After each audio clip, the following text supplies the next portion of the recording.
1 दिसंबर से बदल रहे हैं कई अहम नियम, जिसका आपकी जेब और आपकी जिंदगी पर पड़ेगा असर। क्या फायदा होगा, क्या नुकसान होगा, चलिए आपको बताते हैं।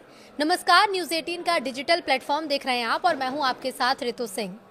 नया महीना आते ही कई नियम बदल जाते हैं और इन बदलावों का असर सीधे सीधे आम लोगों की जिंदगी पर पड़ता है। दिसंबर की शुरुआत भी कुछ ऐसे ही अहम अपडेट्स लेकर आई है, जिनके बारे में जानना आपके लिए बहुत ज़रूरी है। इसमें एलपीजी सिलेंडर की कीमतों से लेकर बैंकिंग तक, टैक्स और पेंशन से जुड़े नियम तक शामिल हैं। तो अगर आप पहले से इन बदलावों की जानकारी रखेंगे तो आगे चलकर किसी भी परेशानी से आप बच सकते हैं। तो एलपीजी की कीमतों में संभावित बदलाव है।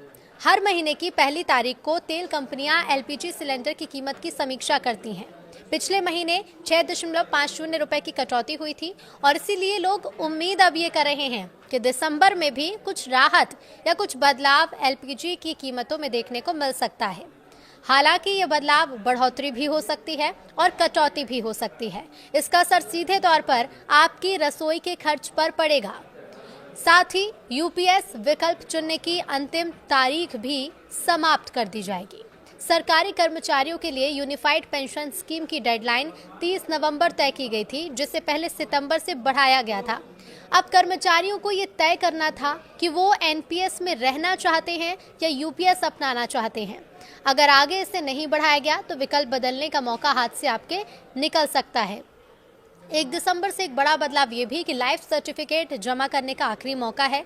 तो पेंशनर्स के लिए जीवन प्रमाण पत्र यानी कि लाइफ सर्टिफिकेट बेहद ज़रूरी दस्तावेज होता है, जिसे जमा करने की अंतिम तारीख 30 नवंबर तय की गई थी।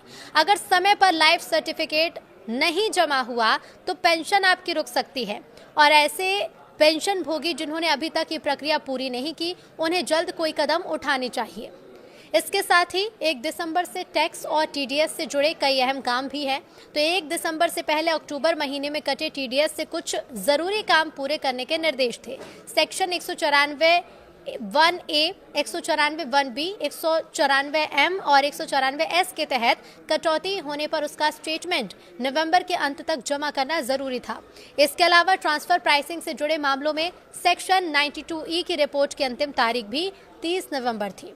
अगर ये फाइलिंग समय पर नहीं हुई तो आगे पेनल्टी या जटिलताएं बढ़ सकती हैं। साथ ही दिसंबर में कितने दिन बैंक हॉलीडे हैं वो भी आपको बता देते हैं। तो दिसंबर के माह में 18 दिन बैंक हॉलीडे रहेंगे। दिसंबर में त्योहारों और क्षेत्रीय छुट्टियों की वजह से बैंक में करीब 18 दिन तक कामकाज बंद रहेगा। हालांकि ये छुट्टियां पूरे देश में एक साथ लागू नहीं होंगी। आरबीआई कैलेंडर के अनुसार अलग अलग राज्यों में अलग अलग दिन बैंक बंद रहेंगे, इसलिए किसी भी बैंकिंग कार्य के लिए पहले तारीख देखें, उसके बाद ही बाहर निकलें। साथ ही 1 दिसंबर से ऑनलाइन बैंकिंग और कार्ड से जुड़े नियम भी बदलेंगे। कई बैंक और फाइनेंशियल कंपनियां 1 दिसंबर से अपने digital banking system, UPI limit, card charges और सिक्योरिटी फीचर्स में बदलाव लागू कर रही हैं। कुछ जगह लेन देन पर शुल्क बढ़ सकता है तो कुछ सेवाओं में छूट भी मिलने की संभावना है। इसलिए बैंक से आने वाले मैसेज और अपडेट्स पर नजर रखना भी जरूरी है। तो अगर आपको अभी तक इन बदलावों के बारे में नहीं पता था तो ये सभी बदलाव जान लीजिए और वीडियो को शेयर करिए।